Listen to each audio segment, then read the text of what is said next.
আসসালামু আলাইকুম। আশা করি ঈদের পরের দিনগুলো ভালোই কাটছে। তো ভালো থাকাটাই আমার কামনা। আমরা চাই সবাই ভালো থাকি যেন। কিন্তু রাজনীতি আবার নতুন করে শেপ নিচ্ছে। বাংলাদেশে এইদিকে মধ্যপ্রাচ্য উত্তপ্ত, ইরান ইসরায়েলের যুদ্ধ চলছে। তারপর বাংলাদেশে আবার এই আমাদের যে ইন্ডিয়ান দালাল বাহিনী আছে তাদের কিছু চেষ্টা তদবির শুরু হয়ে গেছে বাংলাদেশের বাঙালিত্ব আনার জন্য, ইসলামকে ধ্বংস করে। আপনারা জানেন যে আমি খবরে যেটা দেখলাম, আমি একটু খবরের দিকে যাই, সেখানে মিঠামইনের জিরো পয়েন্ট থেকে, অর্থাৎ কিশোরগঞ্জের মিঠামইনের জিরো পয়েন্ট থেকে অষ্টগ্রাম পর্যন্ত 14 কিলোমিটার অল ওয়েদার সড়ক পথ বর্ষবরণে এবার আপনার আলপনার রঙিন হলো। বিশ্বের দীর্ঘতম আলপনা, সেটা নাকি গিনেস বুক অফ ওয়ার্ল্ডে ওঠানোর তদবির চলছে। কি সংস্কৃতি বাংলাদেশে, মানে কিসে প্রথম হতে চায় চিন্তা করেন। তারপরে এগুলো যারা করেছেন তাদের মধ্যে পুলিশ প্রধান অমুক তমুক, ওই এলাকার যত ধরনের শীর্ষ ব্যক্তিত্ব আছেন যারা এই অপকর্মগুলোকে সমস্ত লজিস্টিক সাপোর্ট দিচ্ছেন, তারা হচ্ছেন পুলিশ কর্মকর্তা, এলাকার এমপি, গণ্যমান্য ব্যক্তি, যারা গণ্যমান্য না, প্রভাবশালী ব্যক্তি, যাদেরকে ভয়ে এলাকার লোকজন কিছু বলতে পারে না, এইসব লোকজন এখানে উপস্থিত। তার মানে হচ্ছে এই আলপনা আঁকাটা কোনো সাধারণ যুবক যুবতীর কোনো বা সাধারণ মানুষের কোনো কর্ম নয়। এখান থেকে সরকারের একটা বিশাল বাহিনীর পৃষ্ঠপোষকতা রয়েছে। তার মানে এর মধ্যে একটা উদ্দেশ্য রয়েছে। তো আমরা দেখি কি, অতীতের বর্ষবরণে বাংলাদেশে যেটা পালন করা হয় সেটা হচ্ছে যে সব সময় কিছু জিনিস পোট্রে করা হয় বা প্রকাশ করা হয় বা দেখানো হয়। সেটা হচ্ছে যে 1971 সালে যে যুদ্ধ হয়েছে, সেই যুদ্ধে রাজাকার আলবদর বাহিনী পাকিস্তানকে সহযোগিতা করেছিল, এবং ওইটা পাকিস্তানের একটা বাহিনী ছিল, তারা বাংলাদেশের মুক্তিযোদ্ধাদেরকে যুদ্ধ করতে বাধাগ্রস্ত করেছিল এবং বাংলাদেশের অনেক অপকর্ম তারা করেছিল। ধর্ষণ থেকে শুরু করে ঘরবাড়ি পোড়ানো, মানুষ মারা, মানে টার্গেটেড কিলিং, এগুলো সবগুলো করেছিল তারা। তো আমরা তার বিরুদ্ধে জয় নিয়ে এসেছি, এটা আমাদের একটা অন্যতম গৌরবের বিষয়, এবং এটা নিয়ে আমরা গৌরব। এবং যারা এই কাজটি করেছিলেন তখন তাদেরকে আমরা ঘৃণা করি, এবং আইনের ক্ষেত্রে গেলে দেখা যাবে যে তাদেরকে আমরা যুদ্ধাপরাধী হিসেবে বিবেচিত করব, এবং তাদেরকে যুদ্ধাপরাধের শাস্তি ভোগের ব্যবস্থা আমরা এই জাতির সবাই করতে চাই। এটা স্বাভাবিক। যাই হোক, ওই দিকে যাচ্ছি না। মূল কথা হচ্ছে যে যখনই এই বর্ষবরণের কোনো অনুষ্ঠান হয় এবং সেখানে মূলত টার্গেট করে একটা বক্তব্য ছোড়া হয়, সেটা হচ্ছে বাংলাদেশের ইসলামী ভ্যালুস যেটা আছে যারা ধারণ করে তাদেরকে উদ্দেশ্য করে সেটা। আচ্ছা, এই ইসলামিক ভ্যালুস যারা ধারণ করেন তারা কি সবাই রাজাকার? এবং রাজাকাররা যদি মুসলমান বা হিন্দু যাই হন না কেন, তারা ডাব টুপি দাড়ি এটা ওইটা পরিহিত থাকতে পারেন, কেউ নাও থাকতে পারেন। জানা যায় যে আসলে রাজাকারদের কোনো দাড়ি টুপি কিংবা পাঞ্জাবি ছিল না, তারা একটা বাহিনী ছিল, সাহায্যকারী অক্সিলারি ফোর্স হিসেবে কাজ করেছে। সুতরাং ওটা একটা বাহিনী সরকারের তখন, তাদের দাড়ি টুপি ছিল না। কিন্তু যেটা করা হয়েছে যে কিছু দাড়ি টুপিওয়ালা লোক এই কাজটি করেছেন, কিন্তু তার মানে এই না যে দাড়ি টুপি পরলেই সে রাজাকার হয়ে যাবে। তো এইটাই প্রকাশ করা হতো এতদিন আমাদের এই যে বর্ষবরণের অনুষ্ঠানে। আচ্ছা, যেই বর্ষবরণটা করা হয় সেই বর্ষ হচ্ছে বাংলা নববর্ষের প্রথম দিন। তারপর এই যিনি যিনি তৈরি করেছিলেন তিনি হচ্ছেন সম্রাট আকবর। তিনি মুসলমান, আমরা জানি। তো তিনি হিজরি সনের সাথে মিল রেখে এটা বাংলা সনটি প্রবর্তন করেছিলেন।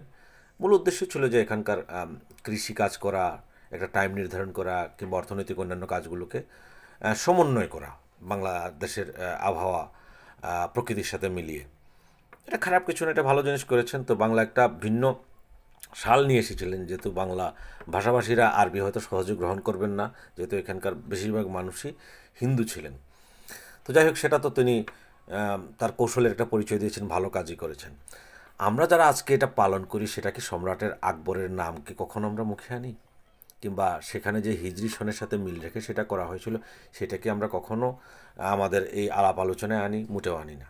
কিন্তু আমরা করি কি, ওই বর্ষবরণকে পালন করি ঠিকই, সেখানে ইসলামের বিভিন্ন ভ্যালুসগুলোকে ঢুকিয়ে ওইটাকে নষ্ট করার জন্য যত সকল জিনিস আছে সেগুলো আমরা সেখানে প্রকাশ করি। বন্য হিংস্র জীবজন্তু যেগুলো বিদঘুটের চেহারা আছে সবগুলো সামনে এনে আমরা এগুলোকে বোঝাই যে এটা আমার সমাজের সমস্যা। আচ্ছা, বুঝলাম আকার ইঙ্গিতে অনেক কিছু বলা যায়, মানে কি বলা যায় যে অ্যাবস্ট্রাক্ট ইয়েতেও কথায় অনেক কিছু বোঝানো যায়।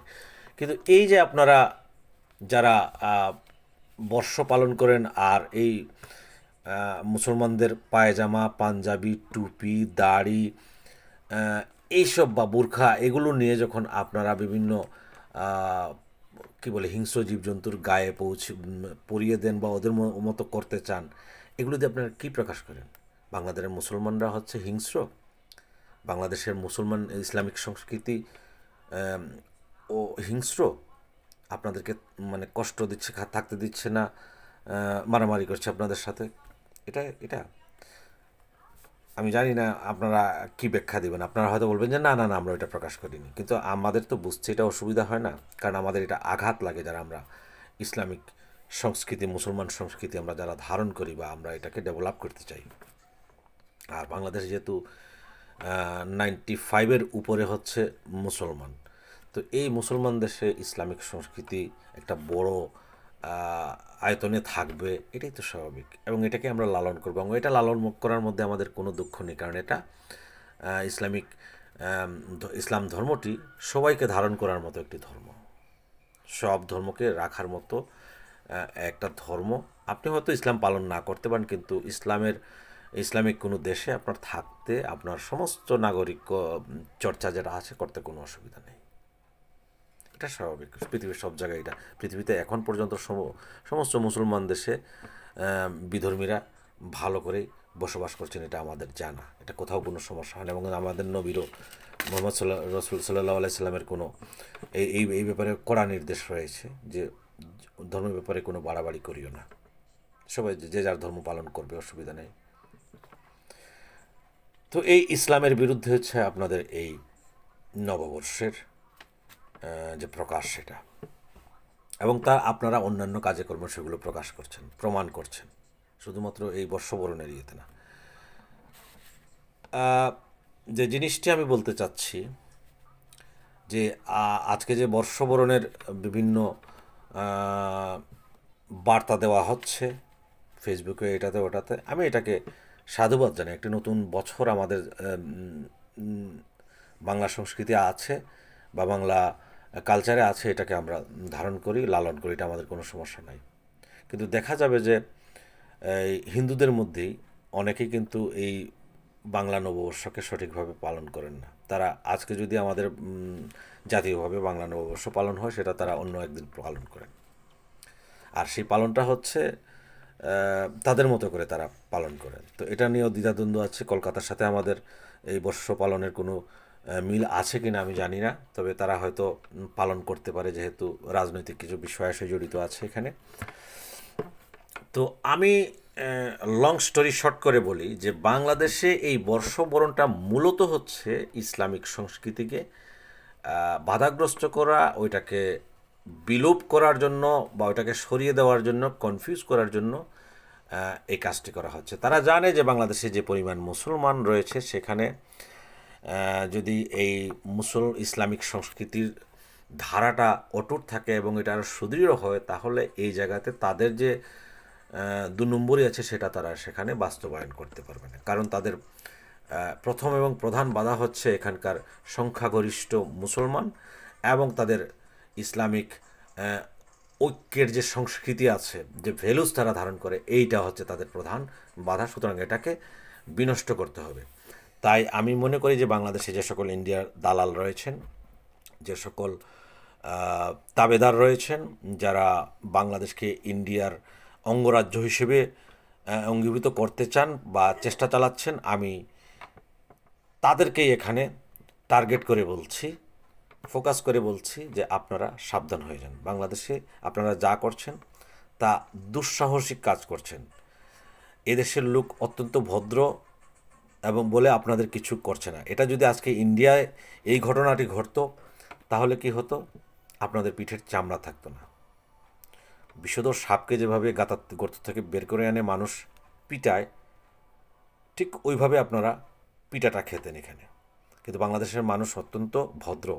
কিন্তু যখন চেতে যাবে, যখন আর কোনো উপায় থাকবে না, যেটা স্বাধীনতা যুদ্ধের সময় আমরা দেখিয়েছি পাকিস্তানের সাথে, সেটা আপনাদেরকেও দেখার অপেক্ষায় থাকতে হবে। তবে একটু সময় প্রয়োজন। আমি আপনাদের সাবধান করে দিচ্ছি যে আপনারা এরকম কর্ম করবেন না। ইসলামকে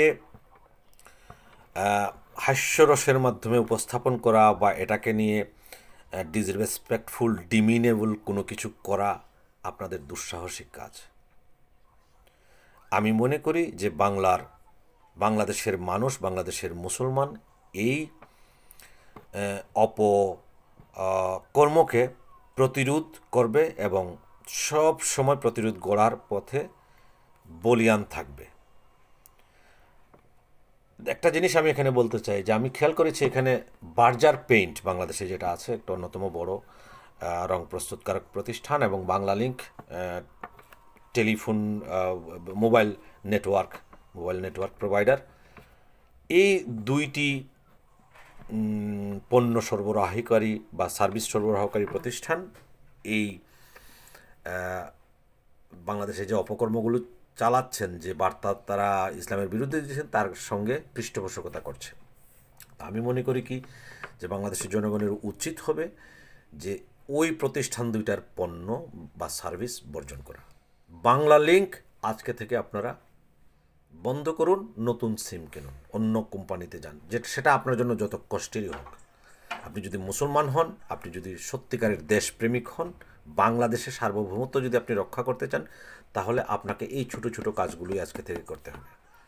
দ্বিতীয়ত, বার্জার পেইন্টের রিপ্লেসমেন্ট অবশ্যই বাংলাদেশে আছে, এবং বার্জার পেইন্টটি একমাত্র পেইন্ট না, আমার মনে হয় এটা ইন্ডিয়ানের কোনো প্রতিষ্ঠান, আমার খেয়াল নেই। সুতরাং ইন্ডিয়ান পণ্য আমরা বর্জন করছি শুধুমাত্র বাংলাদেশের সার্বভৌমত্বকে রক্ষার জন্য, বাংলাদেশের গণতান্ত্রিক পরিবেশকে অটুট রাখার জন্য, সামনে নিয়ে আসার জন্য আমরা এটা করছি। তারা আমাদের গণতন্ত্রকে ধ্বংস করছে, বাংলাদেশকে তাদের অঙ্গরাজ্য করতে চাচ্ছে। সুতরাং আমরা ইন্ডিয়ান পণ্য যেভাবে বর্জন করেছি, বাংলাদেশেও বার্জার পেইন্টের পণ্য বর্জন করব ইনশাল্লাহ। আমরা যারা ঘরবাড়ি বানাই, আমরা যারা টেলিফোন ব্যবহার করি, আমাদের প্রত্যেকের উচিত এইসব পণ্য বর্জন করা। কাল থেকে পণ্য বর্জন শুরু হোক, বার্জারের পণ্য বর্জন শুরু হোক, বাংলা লিঙ্কের, আড়ংয়ের পণ্য অনেকেই বর্জন করেছেন। আমি অত্যন্ত খুশি যে আমি খুব গর্ববোধ করছি এখন যে আমি নিজেও এদেশে প্রতিটা জিনিস আমি খুঁটিয়ে খুঁটিয়ে কিনি। যেখানে আমি ইন্ডিয়ার কোনো সংশ্লিষ্টতা দেখি, আমি বর্জন করি আমার তরফ থেকে। আমার সেটা 5 টাকারই হোক, 50 টাকারই হোক, 500 টাকারই হোক, আমি সেটা বর্জন করবই। আমি জানি এই একজন করে যদি কোটি কোটি মানুষ সেটা বর্জন করে, তাদের টোটাল রেভিনিউ ইনকাম যেটা হয়, এখানে এটা এফেক্ট পড়বেই, এবং তারা ধীরে ধীরে তাদের ব্যবসা গোটাতে বাধ্য হবে, অথবা আমাদের সাথে আসতে হবে। আমাদের গণতন্ত্র, আমাদের ইসলামিক মূল্যবোধ, এগুলোকে সুরক্ষার জন্য তারা এগিয়ে আসতে হবে। আমি মনে করি বার্জার পেইন্ট, বাংলা লিঙ্ক, আপনারা বাংলাদেশের জনগণের বিরুদ্ধে, ইসলামিক সংস্কৃতির বিরুদ্ধে দাঁড়িয়েছেন। আপনাদেরকে বর্জন করা মুসলমানের ইমানি দায়িত্ব। যারা বর্জন করবেন, আমি মনে করি তারা আল্লাহর কাছে সামান্য হলেও ইবাদতের অংশ হিসেবে এটা আল্লাহর কাছে গ্রহণযোগ্য হবে। আমি আহ্বান করছি যে ইন্ডিয়ান পণ্য বর্জনের সাথে সাথে বাংলাদেশে যে সকল প্রতিষ্ঠান এই হেজেমনির সাথে থাকে, ইন্ডিয়ান দালালদের সাথে থাকে, তাদের পণ্য বর্জন করুন। ইনশাল্লাহ আমরা কয়েক বছরের ভিতরে কামিয়াব হব, এবং বাংলাদেশকে এমন একটি দেশ আমরা বানাবো যাতে ভারত আমাদেরকে সবসময় শ্রদ্ধার সাথে কথা বলে, আমাদেরকে রেসপেক্টের জায়গায় রাখে, আলোচনায় আলোচনায় বসে যেন আমাদের কোনো কিছুর সমাধান করে সেই জায়গায় আমাদেরকে নিয়ে আসতে হবে, এবং সেটা এই সাউথ এশিয়ার মতো একমাত্র বাংলাদেশই করতে পারবে। কারণ বাংলাদেশ এই অঞ্চলের একমাত্র জাতি যারা যুদ্ধ করে পাকিস্তানের সাথে দেশকে স্বাধীন করেছে। আমি মনে করি বাংলাদেশের প্রতিটি নাগরিকের সেই ৭১-এর চেতনায় আবার জেগে ওঠা উচিত, ভারতের বিরুদ্ধে প্রতিরোধ গড়ে তোলা উচিত। ভারত যে কাজটি করছে অত্যন্ত দুঃসাহসিক কাজ করছে, যে যার কনসিকুয়েন্স তারা নিজেও জানে না যে কী হবে। আমরা ভারতের মানচিত্র বদল করে দেব ইনশাল্লাহ। আমরা আমাদের পাশের দেশকে ভারত যাতে না থাকে সেই ব্যবস্থা করব, যদি ভারত এই পথ থেকে পিছিয়ে না আসে ইনশাল্লাহ।